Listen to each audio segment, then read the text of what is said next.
This is Dr. Michael. There seems to be a lot of question between what is alkaline water, what is alkalized water, is there a difference, why do the pH strips not work on this water, why do the drops work on this water. So here's a brief explanation. The question becomes, what is the difference between alkaline water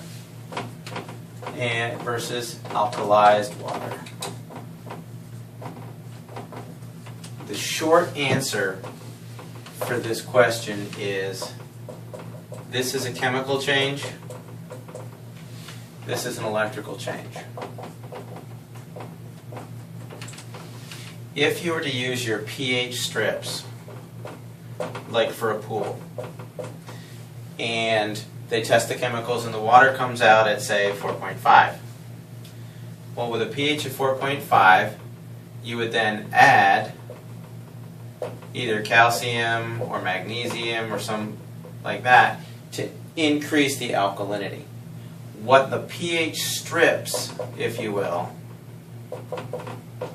are looking for is they're actually known as chem strips, which means they're looking for a chemical composition change.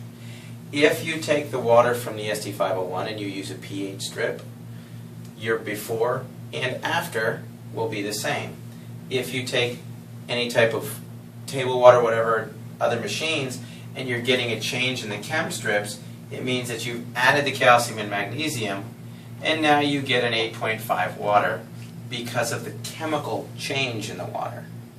That is therefore by definition to be truly alkaline water by all scientific standards that we use today.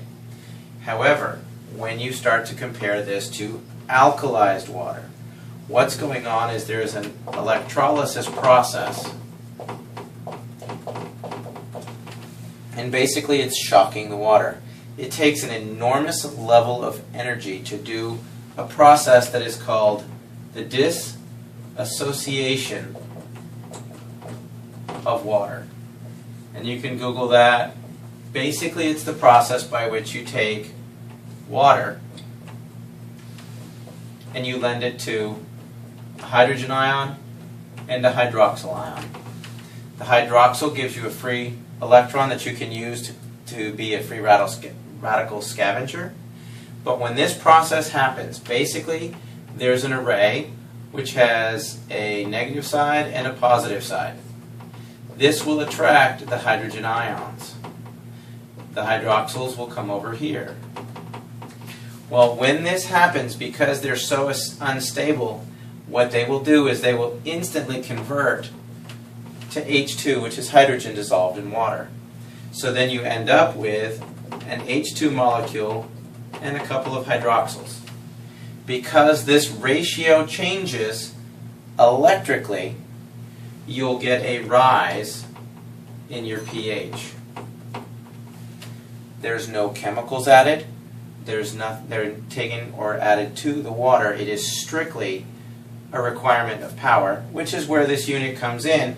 If you look at it as a question of power times amperage times the surface area of the plates, that'll give you what's called a PEU, which is potential electrolysis units. If you take 230 watts times 2.5 amps times 466 square inches, you get a PEU of 267,950 from an SD501. I recommend, if you want to look and compare these other units and what they're trying to do,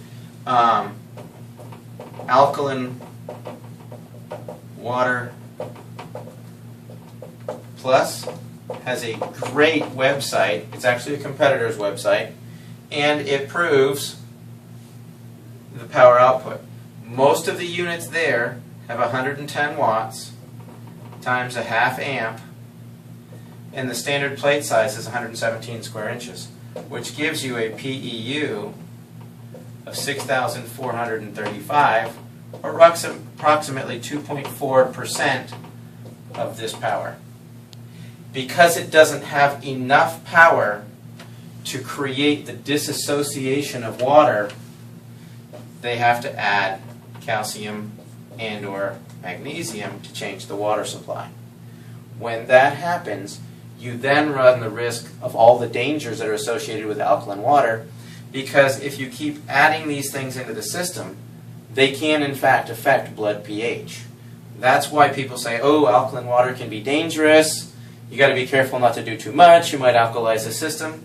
If this builds up in the bloodstream, you will change your blood pH, and that can create a lot of health issues. Alkalized water, on the other hand, doesn't add any chemicals. It's not going to stress, for instance, the stomach when you drink it. The stomach is going to be looking for this to neutralize it. It is not looking for this right here.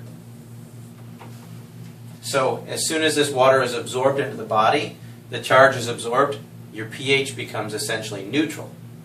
The hydroxyl ions will continue to go through the aquaporin, and that will flush out the toxins within the cell, so you'll get an alteration of the intracellular pH, which is removing cellular metabolic byproducts such as urea, ammonia, CO2, things like that. So that's the essential difference between alkaline and alkalized water.